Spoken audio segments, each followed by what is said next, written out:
right, welcome back. It's not another Manic Monday, it's another Make Loud Monday. Make Loud, Not War presents. This is going to be our second episode of The Sounds of Loud, where we talk a little bit about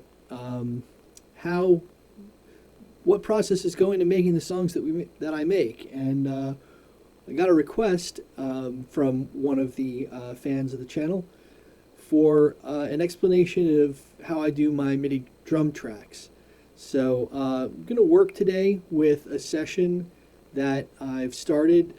I've just got kind of an acoustic guitar progression that I've put together.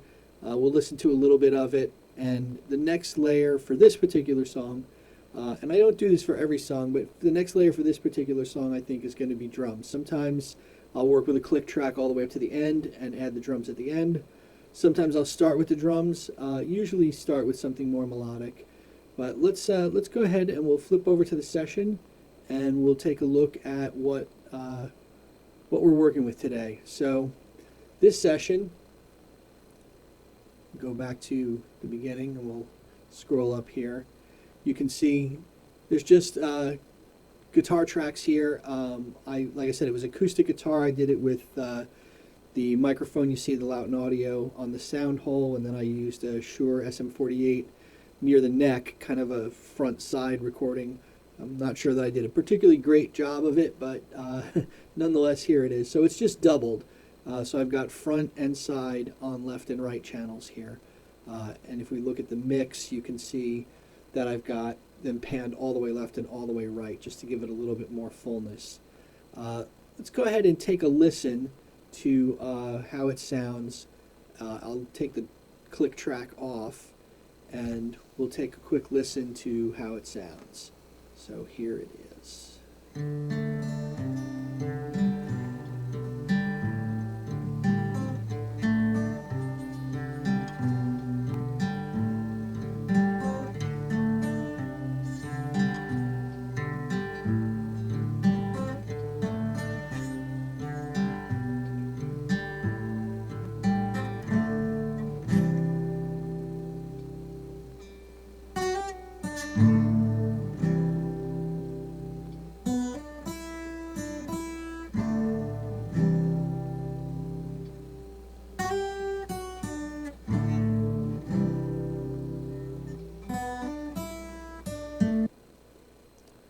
So that's pretty much what we've got going on, and it just kind of continues like that. I haven't again really thought about too much about the structure of the song. So the next step for me when recording something like this is going to be to just start laying down a basic drum pattern that I can use as a rhythmic foundation for any sort of melodic variations or putting in solo sections or whatever might come. So let's go ahead and take a look at the way we've got the studio set up. All right, so this is what it looks like from the side. Got my Akai MPK 249 MIDI controller here. It's 49 keys, and then really the biggest reason I picked this particular model is because it has 16 touchpads for drums, which matches the way that Studio One does most of its MIDI inputs for drums using the Impact XT instrument, which comes with it, and I'm too unsophisticated to go out of my way and get anything else crazier for drums. And what I've done is I typically use the Tom Brechtline drums, and I've got it set up, and we can kind of listen to how I've got it set up. I just sort of mapped the pads directly to what the Impact XT is. So we've got a kick. We got a couple different snare sounds. We got some hi-hat sounds. There's a ride cymbal. We got some crash cymbal sounds. And then 4 different toms. And I keep it set up. I've got it color-coded. It's a little hard to see the colors because it's so bright it sort of washes out with the camera. But I've got it color-coded here. And these are the sounds and the instruments that I'll use to lay down anything basic. And then there are other different drum kits that can be added in for, some more like hip hop sounds or street drumming sounds. But again, I typically start with this to get my basic drums, percussion tracks down, and then if I want to add anything crazier, then I'll do that. Typically, I'll do that afterwards. Okay, so we're in a top-down view now. You can see, again, the drum pads. And what I think we're going to do, the first thing that I'll probably do is say, set up a loop area. So I'll get up into the top part of the screen, select pencil tool, and I'll write in 8 bars that I can continue to loop through. There we go. So now we're able to select, we're going to select our area here. So we're going to go from 3 to 11. It took a few moments. So let's turn on the looping feature so you can see the blue line here. Hopefully you can see that at the top of the screen. And we will go ahead and start looping through that. And we'll start right here at the beginning of the loop.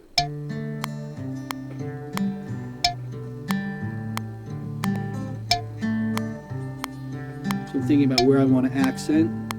I want to accent the end of each set of notes like that.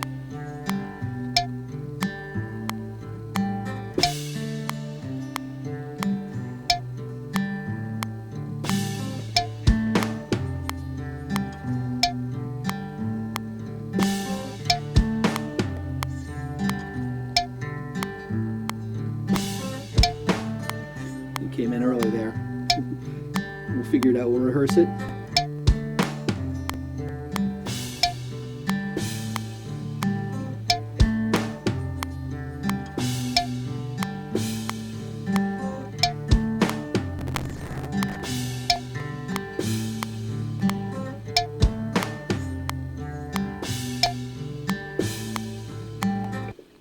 So once I feel like I've come down to a pattern that I rather like, and I think that one works pretty well to just get across the idea.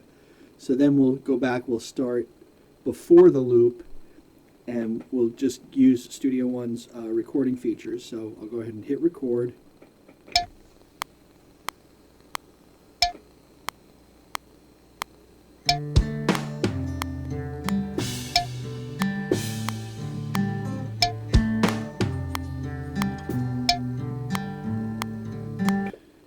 And when I mess up, we delete it and we start again. So we'll go ahead and just because I want to get a good bass line down here. So we'll go ahead and start it over again.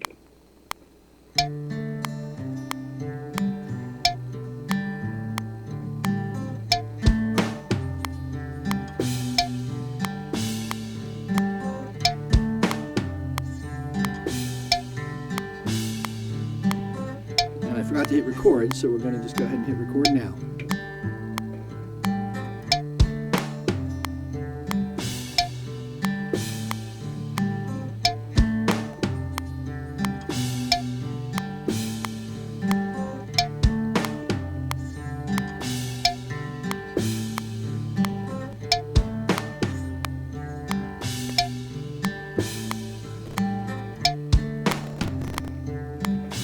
And you can see that it's recorded because I did it as a loop, so I still have this playing here so I can hear how it's going, and if I want to add anything to it, I can add something to it.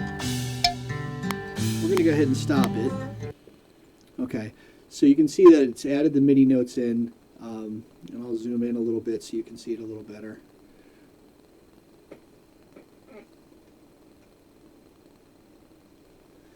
So you can see it's added those MIDI notes in.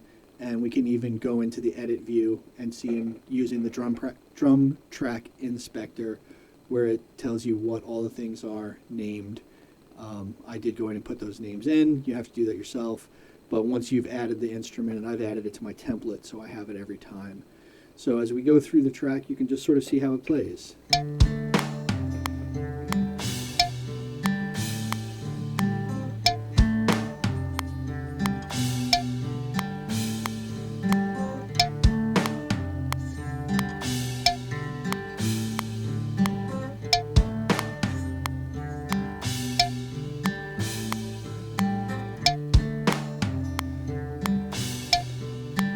you take a look closely, you can see that I tend to be early on everything. So here's the actual quantized beat line, and I'm a little bit ahead of it, but I'm consistently ahead of it, and I think I'm also ahead of it when I'm playing the guitar. So I'm consistently inconsistent, and it sounds all right to me, so I'm not going to bother quantizing it. I want it to sound the same way that it does. So with that as a baseline, rather than copying the drum part over, since it's pretty simple, what I might typically do is just go ahead and take the loop feature off and go ahead and keep recording things.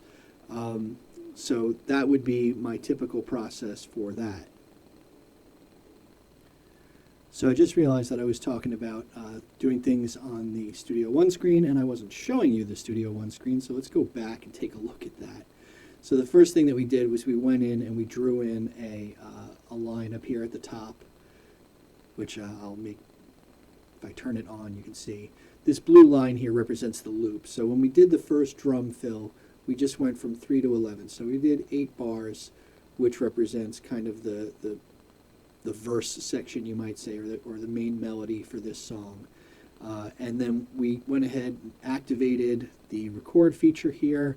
Using the loop, it allowed us to kind of start in the middle and get all those notes on right. And if we click in, this is the edit view that I was talking about, where you can see all the notes are named. So you can see where our kicks are, how it comes in a little bit early on each of the beat lines, but it matches, kind of the overall feel of the song. So let's go ahead and keep going forward. And we'll now extend it another 8 bars. So now this includes one full loop of the verse and the chorus section. And you can see that, just to refresh your memory, the chorus section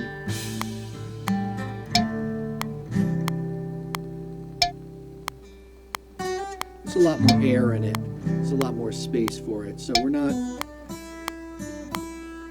going to overpower this with drums. We're just going to add a little bit.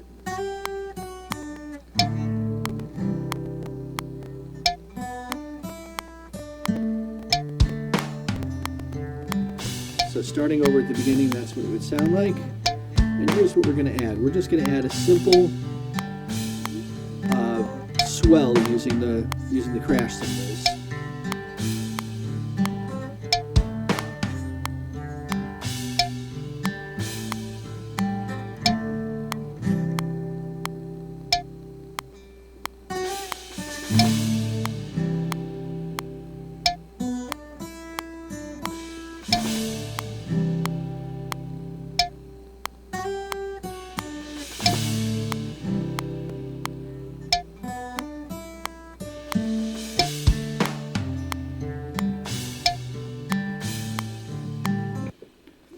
So let's take a look at what that looks like.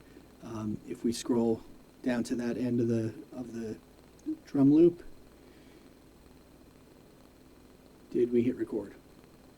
Didn't hit record. All right, we'll do better this time. Goodness gracious. All right, here we go. Let's try it hitting record. So that was practice. Hope everybody's ready now.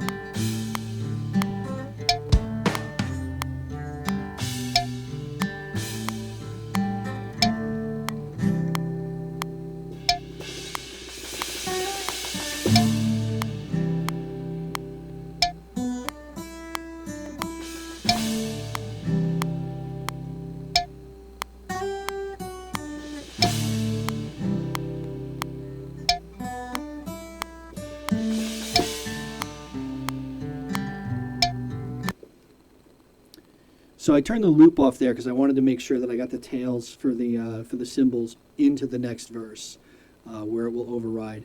And if we look at the actual MIDI here, you can see that the first time I did it, I came in way earlier and wrote it a lot longer. So I'm probably going to edit that down and make it more like this. So let's see how we do that. Let's go ahead and show how we might do that. So you can see that even though the drum track is contiguous, this section now is selected here in the edit area. So we're working on what we had there. And we can go ahead and start playing from here.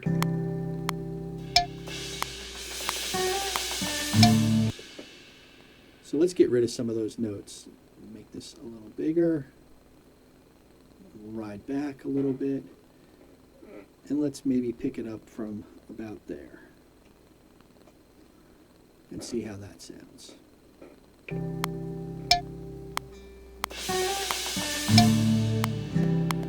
So the timing's right. The timing's right, but the power of the drums is all off. So let's go ahead and take a look at the velocity parameter here. And that's going to be basically how hard we're hitting each of those notes. So we can use the pencil tool again and just draw in a curve that kind of goes upward.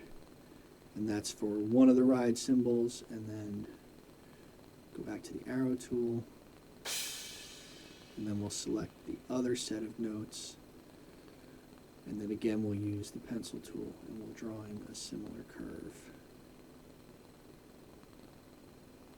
Okay, now let's listen to that.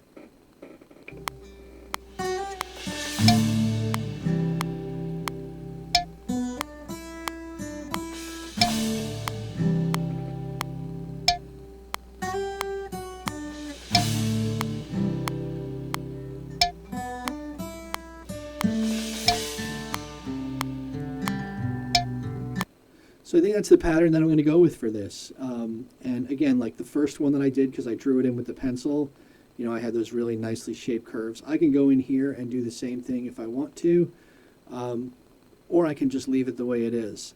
And again, it's, you know, not really, the idea here is not to be perfect. The idea is to try and resemble a natural feel as much as possible. Since I'm not particularly adept with drums, I might sometimes go through and apply some quantization, try and get things a little closer to timing. But that's what we're going to have. So let's listen to the whole thing all together, just the loop. We'll do it one time. So we'll go back to the beginning, start right before here. We'll turn off the click track now because we have our percussion, and let's listen to it.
So you can see that I, experimented there a little bit with just like that slight tap on the ride bell or putting in some closed hi-hats.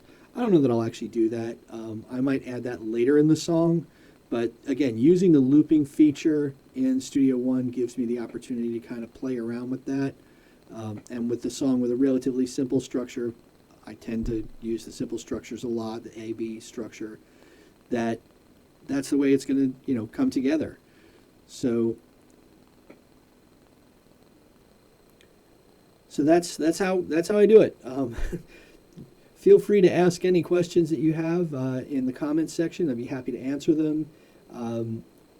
And if you want to hear more content like this, subscribe to the channel. Going to be doing more things.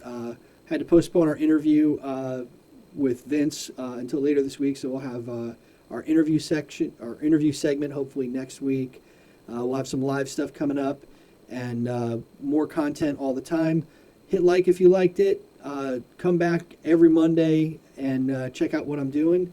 And until then, thanks as always for being a part of this, and hope to see you soon. Take care.